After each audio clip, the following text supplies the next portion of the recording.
why we're here, and then in the next minute trying to say that it does. No, I said it can tell us why we're here. It can't.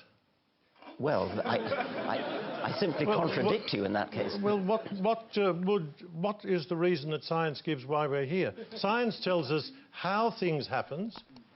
Science tells us nothing about why there was the Big Bang, why there is a transition from inanimate matter to living matter. Science is silent on... we could solve most of the questions in science and it would leave all the problems of life almost completely untouched. Why be good? There are...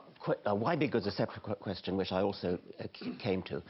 Why we exist, you're playing with the word why there. Science is working on the problem of the antecedent factors that lead to our existence. Now, why in any further sense than that, why in the sense of purpose, is, in my opinion, not a meaningful question. You cannot ask a question like, why do mountains exist, as though mountains had some kind of purpose. What you can say is, what are the causal factors that lead to the existence of mountains? And the same with life, and the same with the universe. Now, science over the centuries has gradually pieced together answers to those questions. Why in that sense? It's true that there are still some gaps, but surely, Cardinal, you're not going to fall for the God of the gaps trap, saying that, that religion is going to fill in those gaps which science has so far not yet answered. No, I'm not going to be diverted at all. I'm happy to come back to that. Okay. We will be coming back to it because I know there are questions that relate to some of the bigger issues you're talking about, but you can respond and then we'll move on to our next one. I hope I'll be allowed to. You certainly will.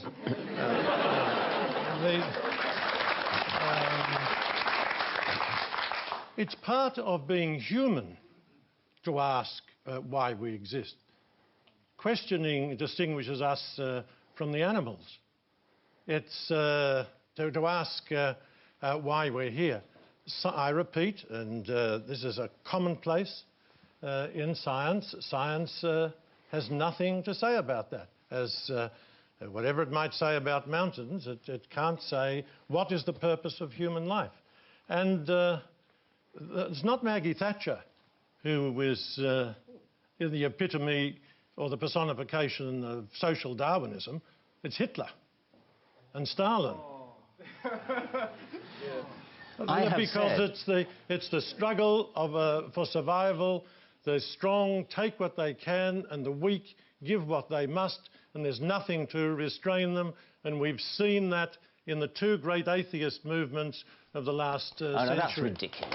That is ridiculous.